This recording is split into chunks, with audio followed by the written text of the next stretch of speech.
Hi, friends. Hi, friends. Welcome back to The Wander Guys. We're glad you're here with us. Today, we're going to do a video on our move, big move, and our video is going to take us all the way back to November, which is when we decided that we were going to make this big move. Officially. Yes. We'd already talked about it, but that was the official time. That was the official time. I want to go over just what all it took. Today, we'll go over some of the steps, not all of them, because there are a lot.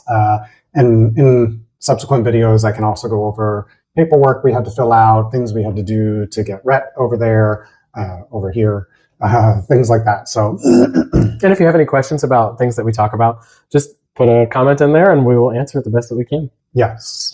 We'd like this to not only be something fun for people to watch, but also informative for people who like to follow in our footsteps. We've had at least one, and I think even two friends that have decided to take the plunge and move from the US. And so they've asked us in depth, what did you do? How did you do this? And so I figured this would be great for other people. Mm-hmm. So first thing, like I said, November, we already had our house on the market. Yeah, we lucked out because it was already in the market in July, and we knew that we would either have sold the house when we made our decision, right, and have to figure out what we would do next, or like what happened, the house was still on the market. It was on the market for several months. Which is why I was going to say, I wouldn't say we were lucky because we were struggling. The timeline worked out well. So we have renovated quite a few houses. I think this was our 7th. And we normally go on the market within a day or two. Our house sells, easy peasy. We had an amazing realtor. And actually I will link his information below also, so that if you are in the Atlanta area looking for a realtor, Maximilian Corwell, he's amazing, and I can't speak highly enough about him. Agreed. But Max gives great advice, and we took a lot of his advice. Yes. And so we did luck out, though, in November, because my sister came over for Thanksgiving dinner and hadn't seen the house before and decided she wanted to buy it, on the first night that she had seen it. Which was crazy because she had made a comment previously, I believe it was actually the Christmas before, when we were going to buy the house, and said, you guys should just buy a house for me and renovate it for me, and then I'll buy it. And we laughed and said, I should have taken her seriously then, because then I could have tailored the house to her anyway. Whatever. But yeah, so she bought our house, or had decided she wanted to buy the house in November. And even though the house had been for sale for a while, I guess we just hadn't really prepared. It was a large house. It was 5 bedrooms and 3 levels and 4,000 square feet. And I don't know, life just gets in the way. We were both working and we hadn't fully packed or anything. And you can't fully, we hadn't packed. Well, you can't when it's for sale because it has to look perfect. So we were just focused on keeping it clean and perfect for all the showings all the time. And by the time, they decided they wanted to buy our house, we were like, oh no, we have to empty this giant house full of stuff. And normally we just take it all with us, or take a lot of it with us. And we weren't doing that this time. No. We were going to have to get rid of everything to move to another country. So just the reality of that hadn't really set in of, oh, darn, we have to liquidate. And there's only 2 of us, Yes, we had this huge house. We had all this stuff. But really, the stuff was stuff we had accumulated from previously, like our Airbnbs, different houses along the way that we just basically kept accumulating because we knew we were going to get bigger and bigger houses, and you need furniture to fill those houses in order to sell them. So I think that we really weren't prepared for the amount of work that was going to go into packing this house up and getting rid of the stuff that we couldn't take with us. Yeah, that was hard, just figuring out what needs to come with us, what, you have to get rid of. I didn't want to get rid of our stuff. We had a lot of nice stuff, and I didn't want to part with it, but you can't really bring it all unless you're going to, bring boxes and boxes of stuff that has to be shipped overseas, and that gets really expensive. So I'm very frugal. I'm the frugal one. I've had to teach. What we're calling it? Cheap. Look. So I've taught him over the years how to be frugal, and we decided we had to pare it all down to 1 box. And we looked at shipping containers, and those were huge. There were only 2 sizes. And they were 30 feet? I think one was 20 by 20 or something, or 20 by 10. It was a lot of square footage. And then there was a smaller one, but it was still a lot. And when we looked up, we were like, well, we don't want to take our furniture. And also we knew we were moving to Europe, and everything here was smaller. Living was smaller, apartments were smaller. we weren't going to be renovating right away, so we certainly didn't need 3/4 of that furniture. We couldn't take this giant sectional sofa that would never have fit in any apartment overseas, no matter where we went. We decided to go with U-Haul. They had a U-Box option, which is basically like a pod. And it was a decent size. Yeah, it was a decent size. And we had to fit everything into that. So then started the process of just emptying out the rooms, and seeing what we actually had. And oh my gosh, with a basement with a lot of storage, we had a lot of stuff, and I hold on to things. I'm a pack rat. He is a hoarder. I would be a hoarder if I was not careful. That's true. And he's gotten better over the years, but he still likes to just keep everything. And we went through each room one by one together and said, we need to keep this, get rid of this, keep this, get rid of it. And that alone, that probably took us a few weeks just to go through each room and decide. And mind you, you have two people deciding too. So what's important to him might not be important to me. Because we're not talking about sentimental things that you keep over the years. We're just talking about shit that fills the house. Like, we didn't need all of this. And so I'm more of the mindset of just get rid of it and get something new. And which obviously, has a high price tag as well. So yeah, that hits to the core of my frugal heart. I don't want to buy new things if we're already paying to ship the box. Like, I don't want to buy an all new house full of things. But then the reality also sets in of I can't use any of my appliances over there. They all have US plugs. So that was an easy thing. That was one easy thing. You could get converters. I want to say that only because I know that was my sister's first comment of, well, you can get a converter. Yes, you can. But first of all, we're making a permanent move. This is not a temporary thing. I'm not going to use converters for the rest of my life. And also, converters are actually converting the electricity. So there are problems with it. It can cause fires. It does spark. I've had it spark here many times. So we knew we just had to get rid of mostly everything that was electronic. I think nearly every single thing that was electronic, we just got rid of it. Yeah. Because didn't want to deal with it, didn't want to have to worry about converting the electricity, and just having 3,000 converters all over the house is not going to fly for the future. So that was actually fairly easy to want to just get rid of everything, the washer dryer, the air fryer and the KitchenAid mixer and all those things. We were like, fine, even though those are expensive and I hated to get rid of them. It was like, that was an easy, okay, I can get rid of all those things. That's because those were mine. So I still wanted them. I still paid for them. But, then it came down to clothes. Oh my God, clothes was really hard for me, especially because I still liked most of what I had and wanted to get rid of them.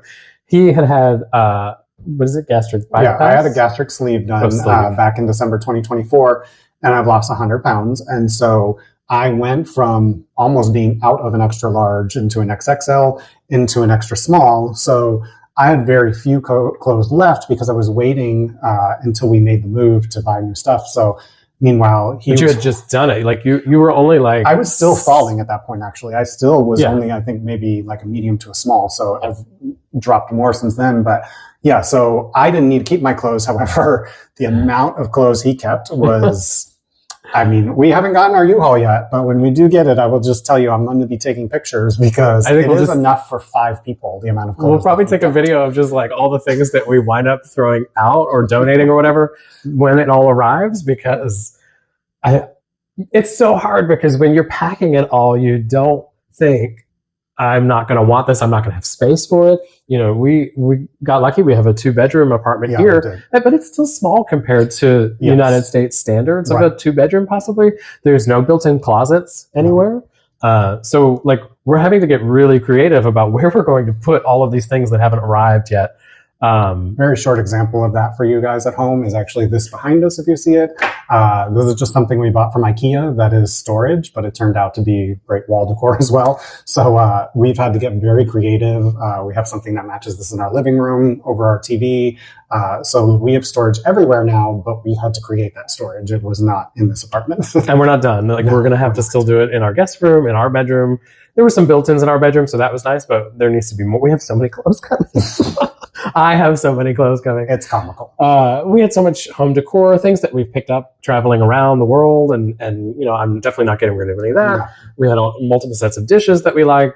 I don't know. There was just so much stuff, and you don't realize how much it is until you start going through it all and packing it into boxes and then packing it into a shipping container box, And let's say we understand these are first world problems. Oh, yeah. And like, a lot of people don't have those issues. However, because of what we had done for so long and collected so much stuff, that is why we have this big issue. Yeah. So long story short, I had enough time where I was putting things for sale on Facebook Marketplace, and I had great luck with it. He did. So I was making some money off of it, rather than just donating all of it, which I totally could have.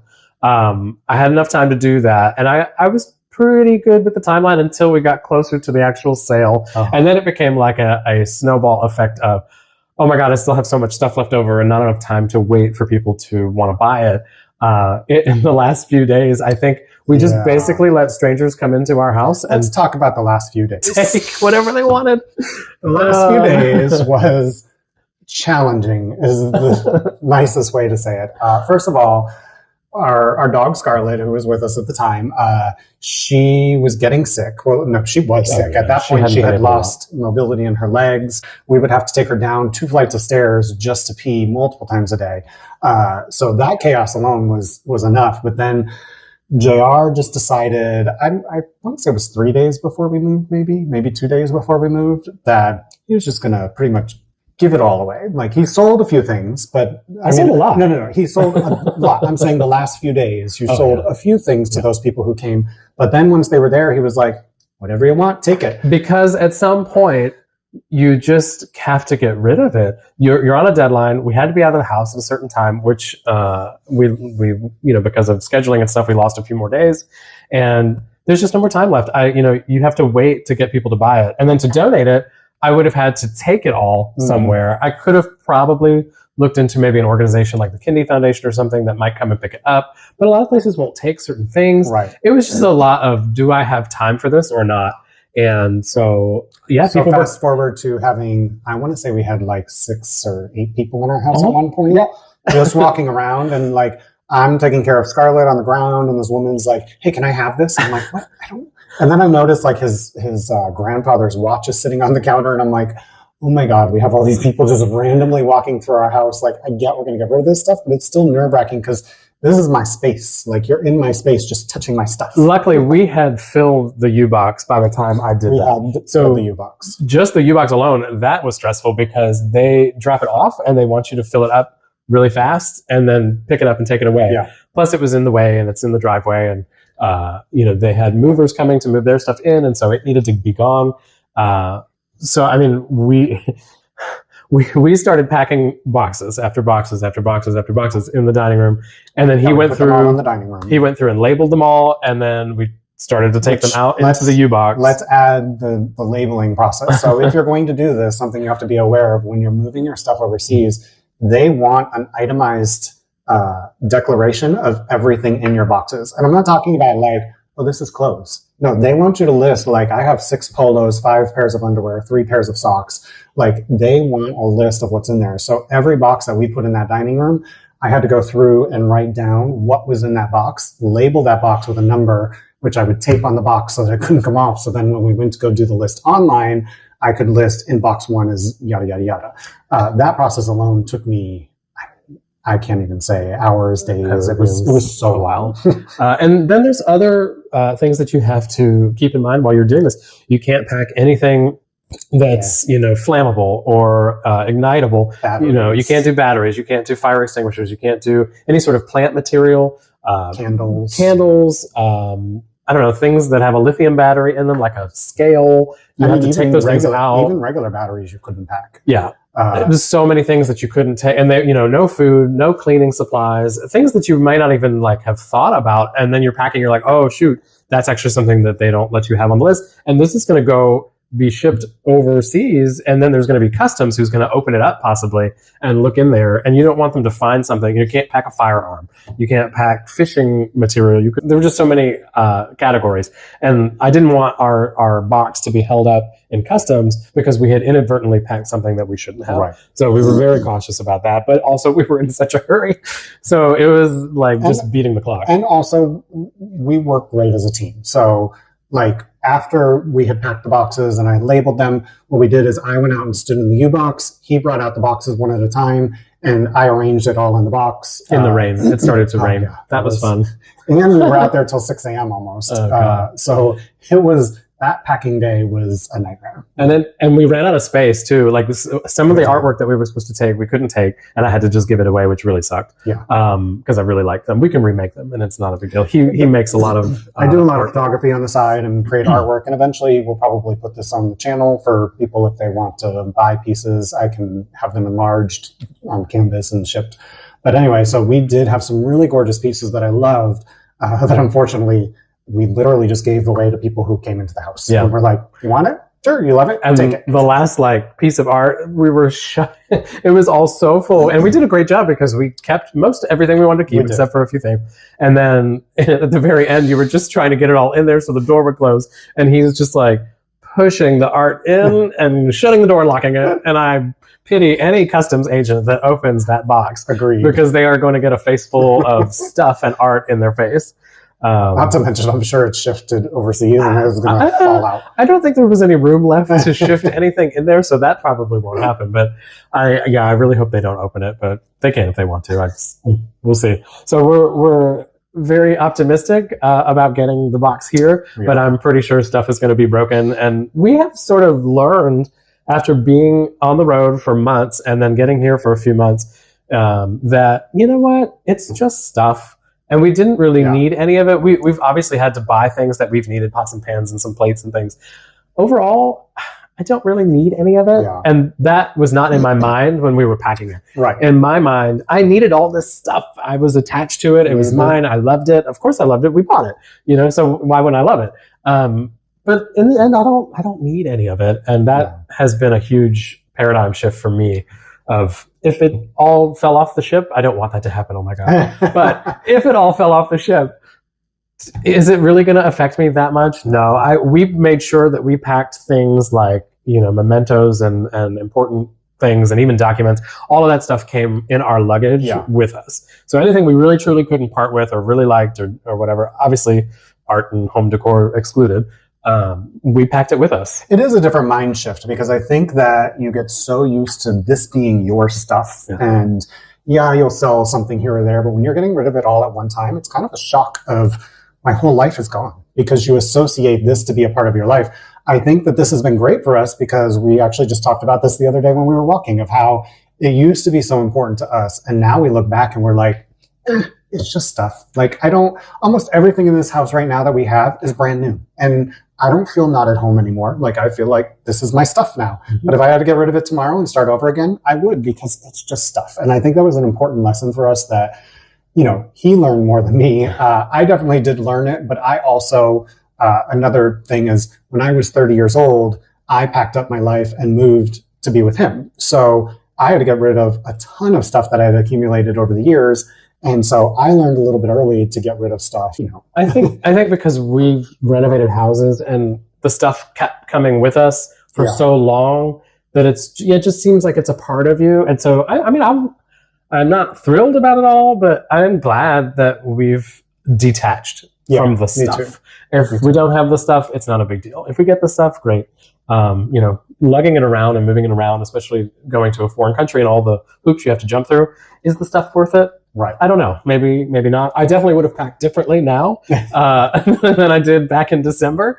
I would not have kept half the things that we kept. And even still, we kept 4 suitcases worth of stuff that we brought with us. And that was really just clothes, very important things like his baby blanket, things that we will always keep, or medicines, stuff like that. So we had an entire suitcase of just like prescriptions and over-the-counter meds. It wasn't prescriptions. I mean, there were like lots of lotions and like face stuff, right? And but it was all like stuff you would buy at a CVS or Walgreens or something. Like all of that was not really essential stuff. I mean, the medicine, yes, but things are different in Europe of what you can and can't find.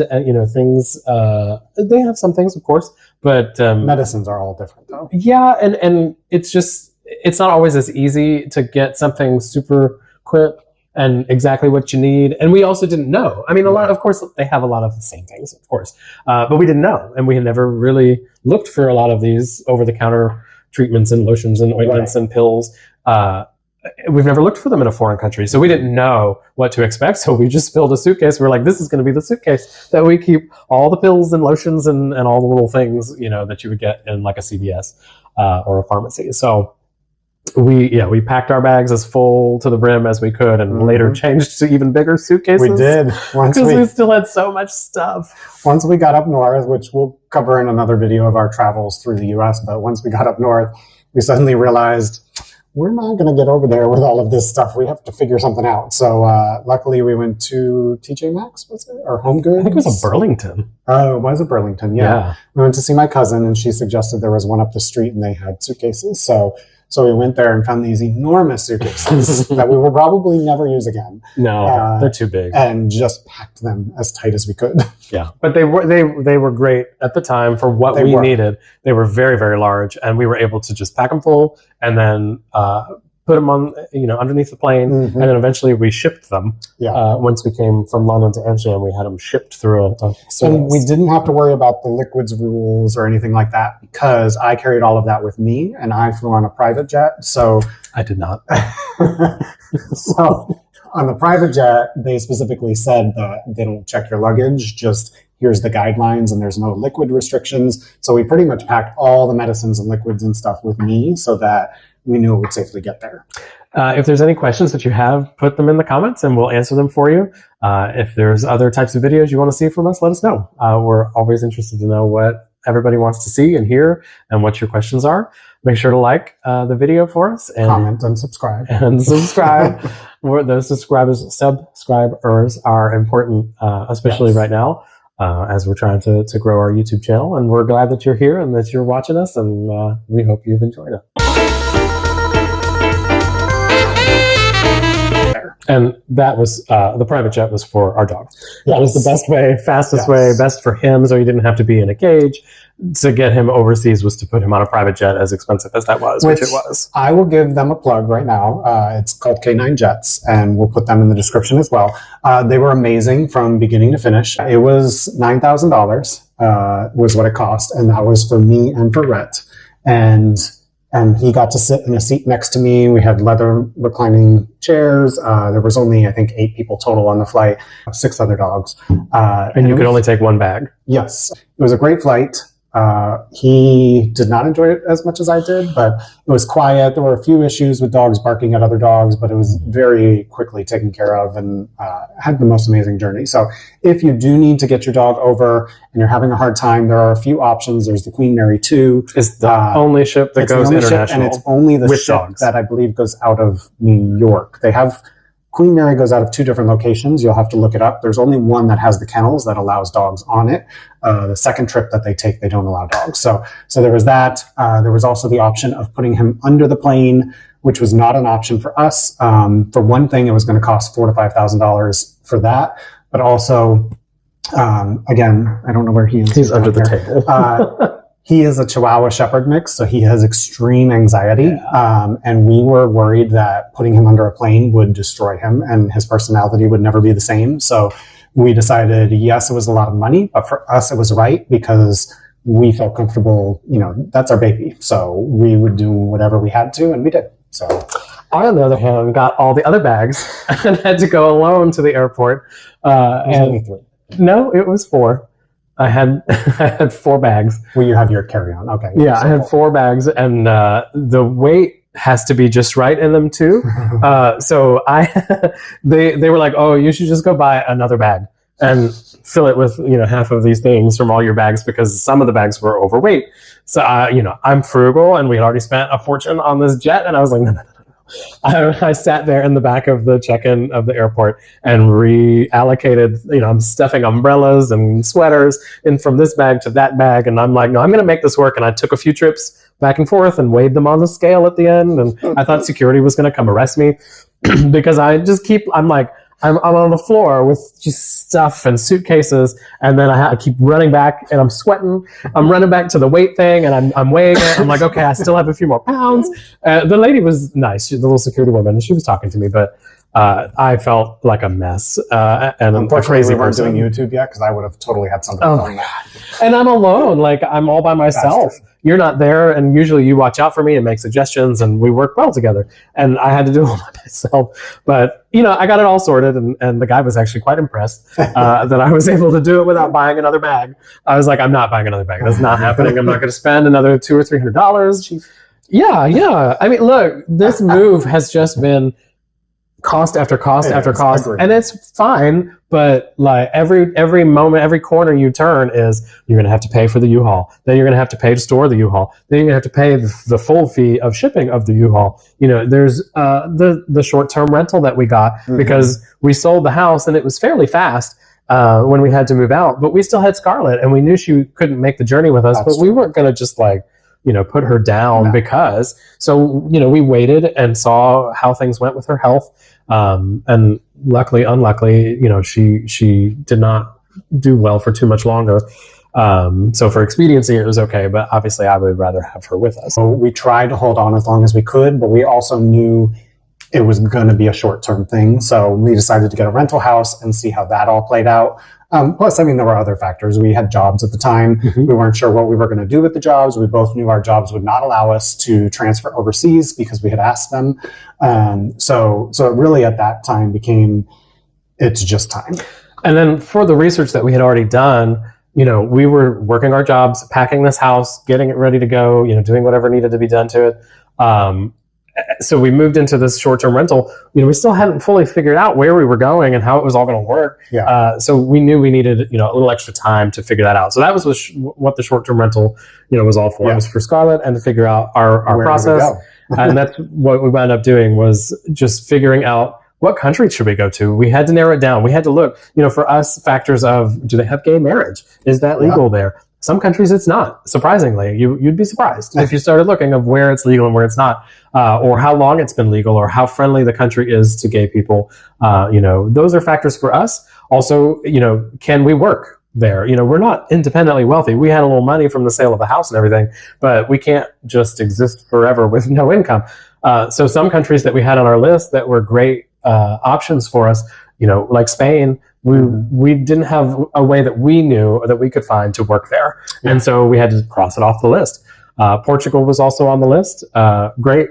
It met a lot of our needs. It did. But it was very far away. It was very far. And the whole purpose, well, not the whole purpose, but the purpose that we decided on once we were deciding to move was we wanted to do this YouTube channel. We wanted to travel all of the EU and really the world, not even just the EU, but we wanted to travel the world. And so we looked at Portugal, and it was, I want to say it was like 14 to 16 hours train journey just to like France, or maybe that was Belgium. But it was so far that it was not plausible, especially with Rhett, because we would have to be boarding him for long periods of time. We could never take him with us because nothing was accessible by train or by car, really. You had to fly, and he can't fly, obviously. So yeah, we had to scratch Portugal off, even though we were excited about it. But we also wanted a bigger city, and that was more of a laid-back beach type feel, which JR loves, but I do not so much. There were a couple of large city options, but maybe not as much as some other countries have. Malta was on the list briefly, but it's an island. We didn't want to be, outside of not enough culture for us. Well, we don't know. We've never been there. We'll go there one day and see if we would have liked it. But, I don't like not being able to take a train or drive quickly to other places. So we scratched that one off the list. I think Germany was a good option. I don't fully remember why it didn't work for us. I think it was because they want high-skilled workers in Germany. And mind you, I'm going to take a second to say this right now, that if any of your experience is different than ours, or you find that the rules aren't what we said, this is just what we researched and what we found. This is not official advice. This is just... And we're not experts, so... This is what we, after hours and hours and hours of researching, this is what we have found. So, but anyway, Germany wanted high-skilled workers under the age of 30, I believe it was. It might even been 40. Maybe 40. No, I think it was 30. And I was like, okay, well, neither of us are under 30. First of all, they would still, there was no like age requirement that you had to. It's just what they were preferring. But after looking at it, I was like, we would have to get a job there, and we didn't want to do that. Like that was not in our plan to work full-time jobs and, go back to a 9-to-5 lifestyle. We were moving to a new place and we were looking for different avenues. Right. We wound up settling on Belgium. Yes. And we thought, from what we had researched, that was going to work for us. We had a way to do it where we could. Big city. Mm-hmm. What was the city that we were going to move to? Not Antwerp. No. Brussels. That's right. Yes, Brussels. We had decided on Brussels. It was a big city. They spoke English there fluently. And very central for traveling. You could travel to all sorts of places really fast. The weather was pretty much just like it was in Georgia. Similar. Like very, very close. And so we decided Belgium was the place for us. And we really thought that was going to be where we were going to move. Based on what we had researched, it seemed like it fit and we could work there and do our own thing. So we wound up engaging a lawyer who specialized in expat law. And we met with her after we had moved into the short-term rental. And she was great. Nice. Yeah, very nice. But in the end, it wound up that our circumstances, it didn't quite fit what we wanted. Yeah. The UK wasn't quite an option. They're not part of the EU. So if we wanted to travel a lot, and London they were was strict. my favorite place. Like I would have loved to live in London. Oh yeah. But unfortunately, they were also same thing with the jobs. Very strict. You had to basically get a job before you moved there, is what it was, and we weren't looking for that. Right. We wanted to take time off at least, even if one of us or whatever had to get a job. We didn't want to have to do that right away, and certainly not before we moved there. That would just be even more stress. Our plan was always to take 1 to 2 years off, figure out what we wanted to do, where we wanted to go, and then from there start the next chapter. We got a little nervous because Belgium wasn't going to work, and maybe Portugal we'd wind up having to go back to, even though it was not ideal for us. And also another reason we were nervous though is we had already moved out of the house at this point. Right. So we're in a rental house with our dogs and our 4 suitcases of stuff. Right. And everything else is packed and gone. It's in storage. And we're like, well, where do we go? Like this was our plan. What do we do now? Right. So I think the same expat lady, we asked her, what about the Netherlands? Do you know anything about the Netherlands? We had looked into it a little bit, but not, super specifically. And she gave us a little bit of information, and we contacted another expat lawyer there. Well, she told us about the DAFT visa, right, which we will go into in other videos. It's the Dutch-American Friendship Treaty. And it's basically a visa where if you're starting your own company, that you can move to this country to start your company fresh.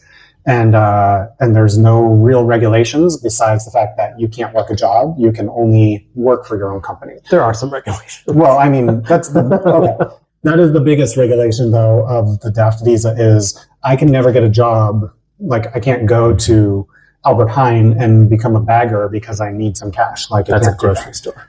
Oh, sorry. Yes, Albert Heijn is a grocery store here in Amsterdam. They think you're going to some man named Albert Heijn.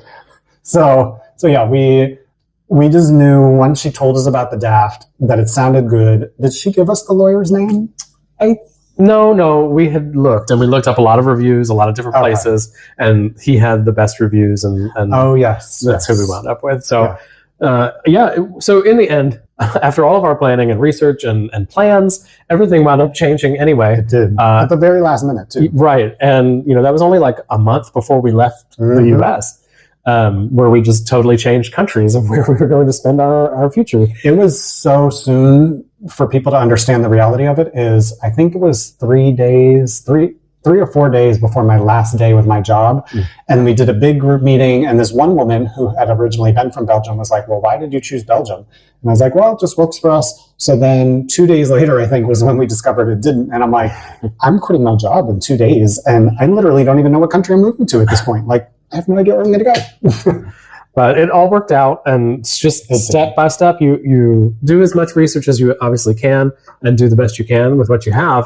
But in the end, you take it step by step by step, and you fill out this form, and you make this phone call, and you send this email, and you just keep doing that. And we are still doing it. We are not fully settled yet. But that's what you have to do is you just keep getting to the next step and the next stage of I have to do this form, and then I have to send an email, and then I have to make a phone call, and when we get there we're going to have to show up and register and X, Y, and Z thing. I was going to say that's important to note too. Now, depending on the country, obviously, you can't even really start your process for the Netherlands until you actually live here. So you are allowed 90 days to stay in the country on a U.S.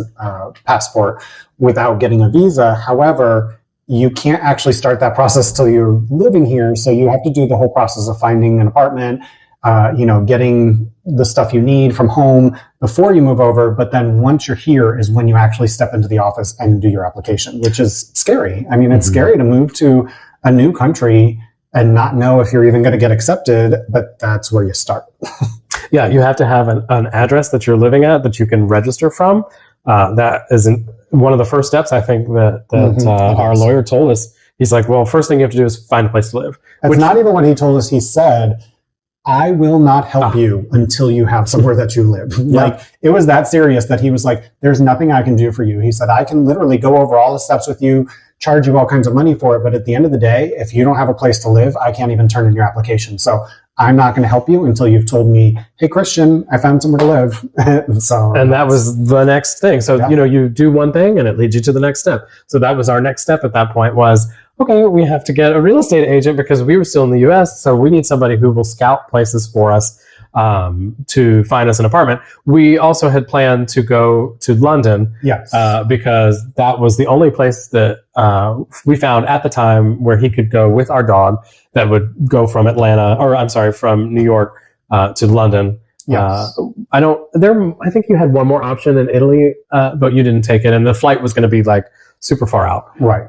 So we didn't take that option. So London it was. And we didn't want to use up our 90 days of being here. That was a big scare. We didn't know how long it would take. And so we didn't want to just come over and then be like, oh, well, we're 2 months in the process and we're screwed because we're got to leave the country. Right. So we're like, okay, you can actually visit the UK, I think, for up to 6 months, just being a tourist. So we were like, we'll do that. So we didn't know how long we were going to stay. We booked another Airbnb house for a month. And we were like, well, we'll maybe move on to another city or another apartment or whatever while we figure out and that was our plan. We were going to travel all around the UK and we had like a pattern that we were going to follow and go see these sites. But unfortunately, our plans changed. I would say that is also something to keep in mind if you're going to do this.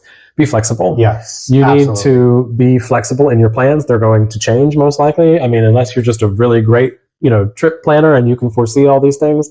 But we had our makelaars, our real estate agent here in the Netherlands looking for apartments, and they went and saw several and they didn't work out. The housing market is very competitive. Which you will see a lot of videos if you look at the Netherlands about the housing here and how it's very difficult to get a house here.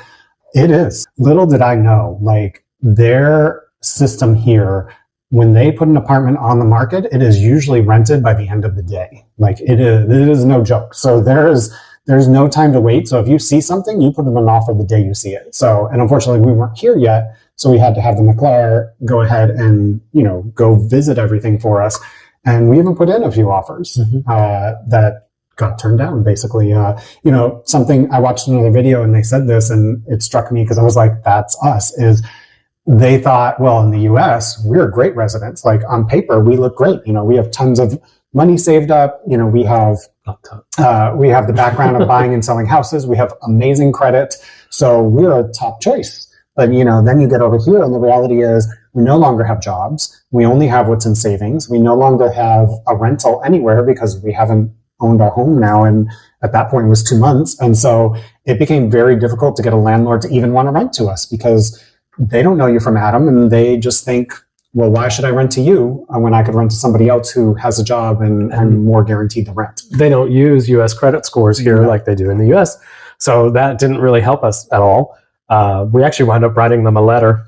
We did write them a letter to describe who we were, why we wanted the apartment, which we did fall in love with this apartment. When we saw it. It was one of very few in Amsterdam that actually had a yard space for rent. Very, very few houses here have that. Another thing is single house living is not a thing here. There's no, maybe if you went out to the north somewhere, you might find a single house, but everyone lives in duplexes, triplexes, tall buildings, towers. So you are always connected to other people here, which is very different from us. That's not what we're used to. We've owned houses since our condo back in 2009. The condo was the only time we ever lived in a sort of shared community.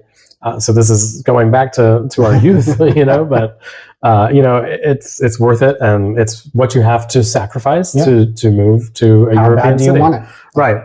So, we obviously don't want to live in the middle of nowhere in the Netherlands to have a house that we can afford. So, we want to live in the city. We're going to have to share and have an apartment. I was going to say, we are city guys.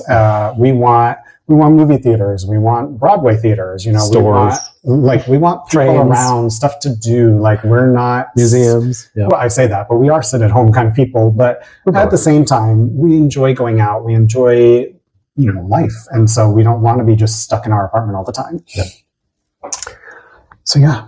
So that is sort of how it went, and we're still waiting on our box to come. Still waiting. It'll hopefully be here in a month or 2 months. I don't know. They don't give you a lot of deadlines. They give you, I think, 5 to 10 weeks is their range, and that's once it's left. I'm not even sure they're not the clearest, but it worked for us.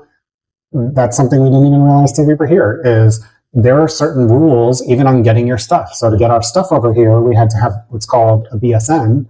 BSN is basically like a social in the US. A registration number. And so to get the BSN, though, you have to have a residence, and then you have to go give your biometrics to the government, who takes your face, your fingerprints, all of that, and puts it on file. Then they send you to another place where you have to get a temporary residence sticker in your passport, and that's all while you're still doing the application process. Once you finally get all of that, which for us took almost 2 months, like month and a half maybe, then once you get all of that, then you give them your BSN, and that's when they start the process of the U-Haul. So we still have quite a few weeks till we get that U-Haul. Yeah, it was a misconception when we were moving that we thought we would go ahead and send the U-Haul over, maybe once we found an apartment or something. Then we would, when we had the address, then we would get the U-Haul, and we'd wind up getting there and get all stuff right after or whatever.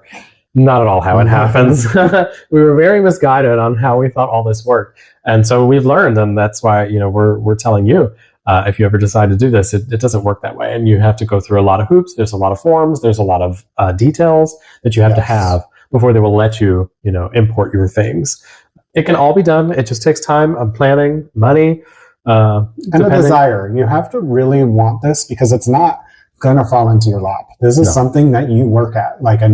This has been, we've said many times, I don't know how we would have done this if we still had full-time jobs, because doing all of this process and working, while we did it temporarily at the rental house, it was miserable. I spent, 9 to 10 hours working a day.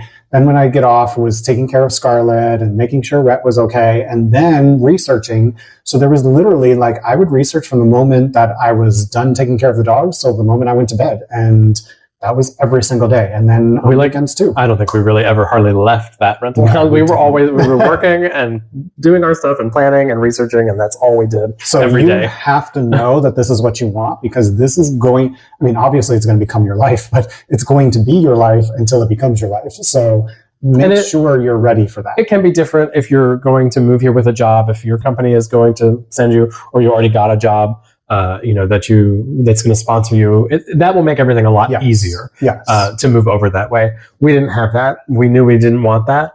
And so it's been probably a little more difficult for us to figure out all the details. But any way that you want to do it, you can do it. You will just have to put in the time and the effort and the research and the planning and the money to do it however it is that you want to do it. Yeah. Some countries will take you with just money investment. You can buy a house and you can get residency that way in some places. Right.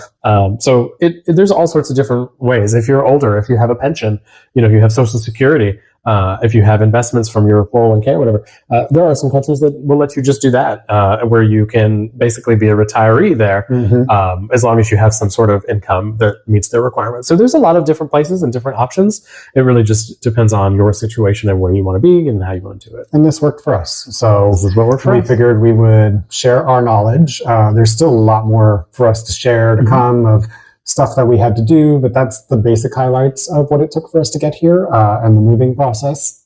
So yeah. Hi friends. Hi friends. We are on Regular Straat, Something like that. which is the gay street. We are coming to the restaurant, the Secret Garden, which we're going to have dinner at tonight.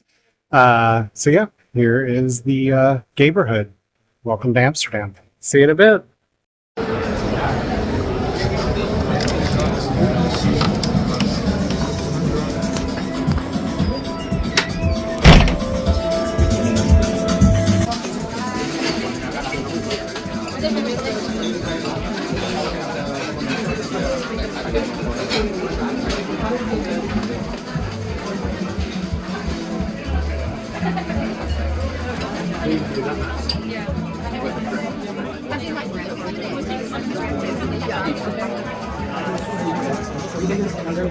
Cheers to world peace.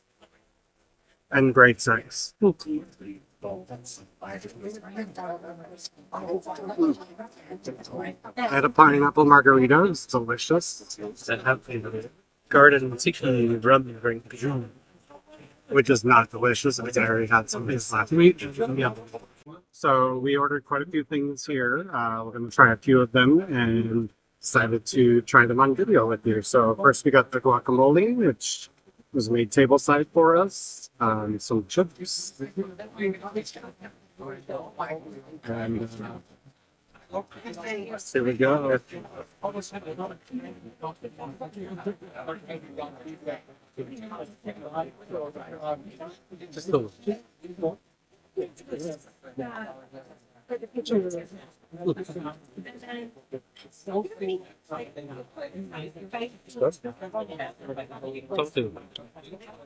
The chips are so It almost has a smoky flavor.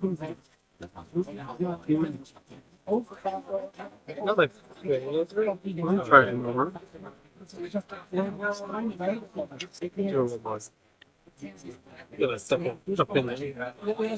So I'm wondering if it's because of the pickled onions, but it just has a different flavor. It might be in the chips though too. It is good. It's just different. It does have a different flavor. Can't place what it is. But the chips are so salty, it doesn't matter. They are. Too good. I give it what? 3 rainbow flags? I'd give it 2.5. Maybe. Yeah, you're probably right. All right, well, we're going to pause this and see the next course.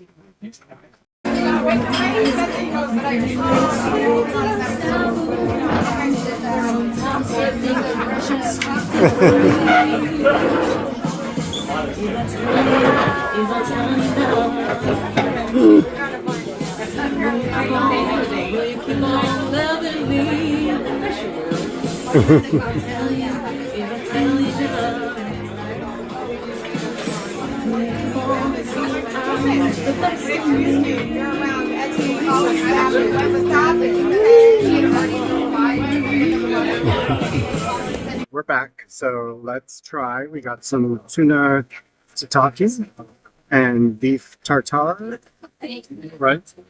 Okay. So, yeah, let's go ahead and repost some. That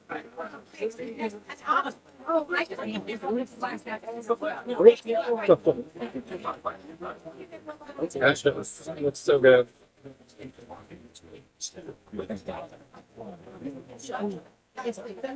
We're both trying the tuna tataki first. Tartare first. Really good.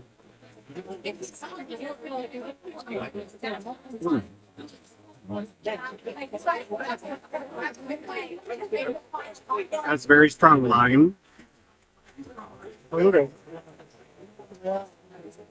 Very generous portion of tuna. Pretty good. We also have some steak tartare. Yeah, it's around the counter, yes. It's beef tataki. Oh, sorry. Tell them. Well, I mean, they heard you. I don't think they did.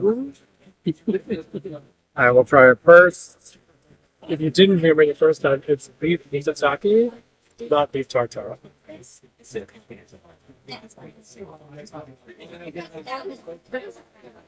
Wow. Very salty. Very salty.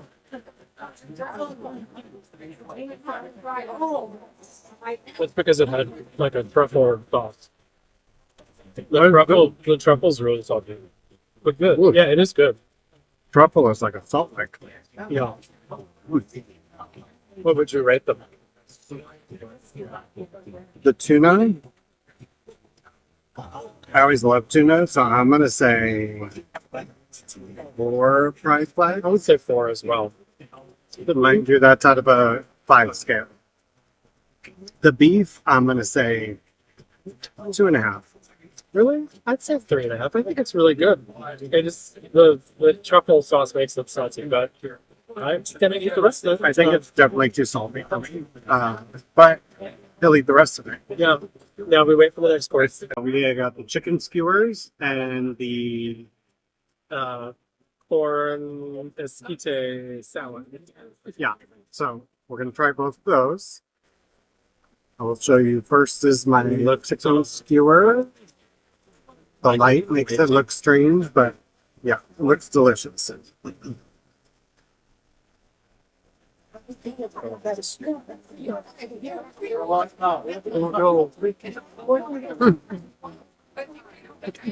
Mm. It's good. I don't know, not extremely flavorful.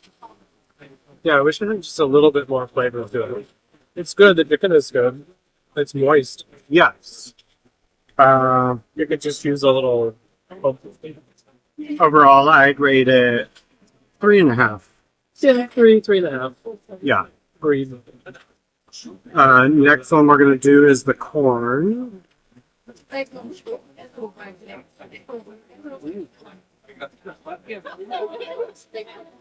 Okay, these chunks of corn look so good. It's like a giant chunk. It is. It does look pretty good. Oh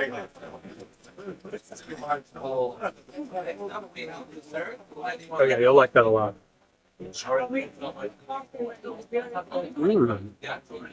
Okay, yeah. That's really good. That one's flavorful. The spinach leaves really add to it. I give it like a 4. Yeah. I give it a strong 4. Close to a 4.5, but I'm gonna stop at a 4. So yeah. Agreed. It's really good. Overall, I would definitely recommend this one. And this is our final course. I will put a picture up of what the food is, but we have some Wagyu fried rice with what? Oyster sauce. Oyster sauce. Some scallions on top. And sesame seeds outside. And then the next one is fried. It's tempura corn. And it looks like they took the corn, like the elote corn, and they cut the big chunks off the cob. It looks really good, and then they fry that. And there's a little sauce. We don't know what I was that going is to yet. say there's some sort of maybe cheese sauce. We don't really know what it is. It has scallions in it, but we'll try that too. So let's get into this first. Ooh, that's hot. Let's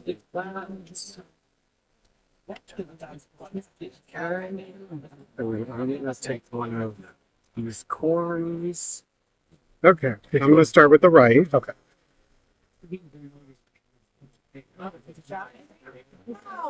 Mmm. It's really good. That's really good. It's like a Chinese rice, basically. Oh no, Like, that is so much more flavorful than that. it has a lot of garlic, a lot of onion. It's very aromatic. Like, it's not super salty, but it's still really flavorful. It must be the oyster sauce. Very good.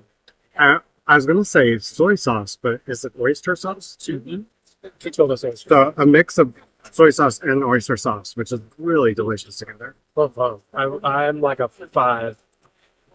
I would Rainbow love to flag. find 5 rainbow flags on that one. Definitely. Next, you'll take the sauce for us to both try and dip a corn in. It's good. The sauce has a slight spice, but not super spicy. A little spicy. A little. Mm, Definitely an Asian flavor. corn is very fresh tasting. It's also weird to me how they lined up the corn inside the tempura. I don't know if, get that on camera where you can see it's literally lined up perfectly. That's because they cut it off in chunks. Yeah, but It's just interesting. It's actually a lot sweeter than I would have expected for Corey. It is sweet. I mean, I know pork can be sweet, but I thought it would be a little bit more savory being tempura. I really like the sauce too. Like I think It's good. I think I'm gonna have a lot more add to the flavor. I would probably give this like a 3.5. I'd say 4. Yeah, I don't like it as much as you do. I really like it, but not as much as the rice. So it's hard to compare two dishes when one is really good and the other one's just good, but not fantastic. Now we have to wait for dessert. We'll still see if there's the dessert. That'll be And if you notice, you can tell it's starting to get darker, although this is Amsterdam, so really it's not dark, but it's definitely... I'm actually going to flip so you can see. It is still light out, but just before. And so now we have our first dessert, which we'll put a picture up for you to see. This is what? This is a dulce de leche chocolate tart. And I guess it comes with ice cream. Yes. So we are going to try this dessert. Forewarning, I'm not really a dessert person, so... That's what you have me for. Do we know what's on top? It looks like... Flowers? Well, yeah, there's some Did flowers. somebody say flowers? But I think it's got maybe like... I don't know, some sort of... Is it banana chips, maybe? I don't know what that is. So next time we go out to eat, we're going to keep the menus so we can tell you guys what are on Here, all I can these taste one. I'm telling you. amazing foods. Yeah, I think it's a banana chip. Okay. Cheers. Cheers.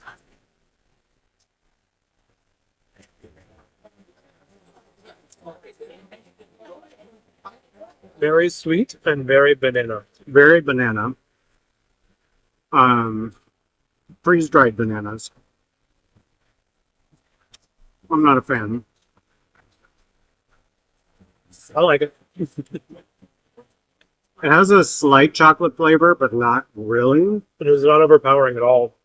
But the banana is overpowering, but it's not gross. You do taste mostly that. Um, Even the ice cream is banana flavored. is it? Because I was going to say I didn't even taste the ice cream. Yeah. But the ice cream, though, is really soft. It's quite good. The tart is good as well. The banana and chocolate filling comes in. Overall, really good. What would you rate it? Maybe I think a 4. I'm going to go with a 2. Oh, I like it, but I like desserts and sweets. I was going to say, again, I'm not a dessert person, so for me it's just sugar, very sweet sugar, but it's okay. I like it. I'm going to polish this one off while we wait on the next We one. will finish this one, and we did get a second one that is a pineapple, so we'll see how that one is next. Yeah. Okay, so this dessert I'm going to show on video because a picture doesn't do it enough justice. So first we're going to go ahead and take off the top. In here you have a creme brulee that is pineapple. But then Surprise! another layer. And this is what? Pineapple sorbet. Pineapple sorbet. So looks amazing. I'm gonna go ahead and set it up for us to try this and be back in a moment. You got to see the amazing pineapple all set up, so we've put it separate now. And first we're gonna try the sorbet. It has pineapple chunks on top of it. Not my jam. I don't like the chunks. It actually looks really good. So sorry for the darkness too. It's definitely getting much later.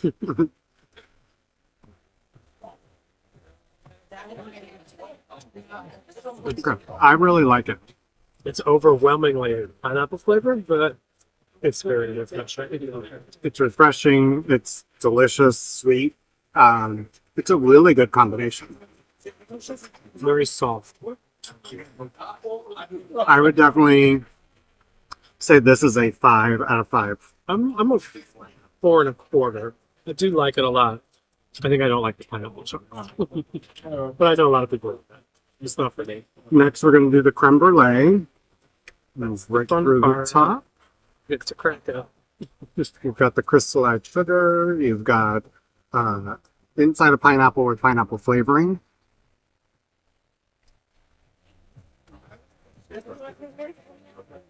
is good.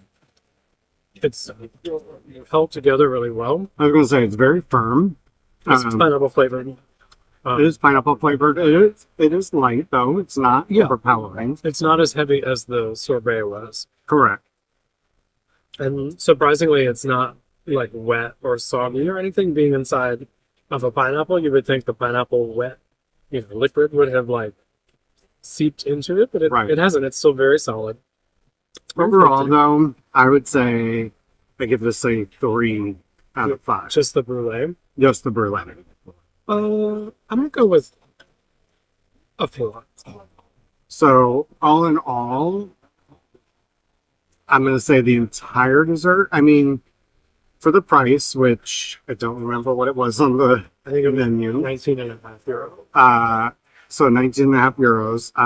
I'm going to give it a 5 overall because I really like the sorbet, and with the addition of the creme brulee, I think it's a great dessert for the price. I think overall 4.5.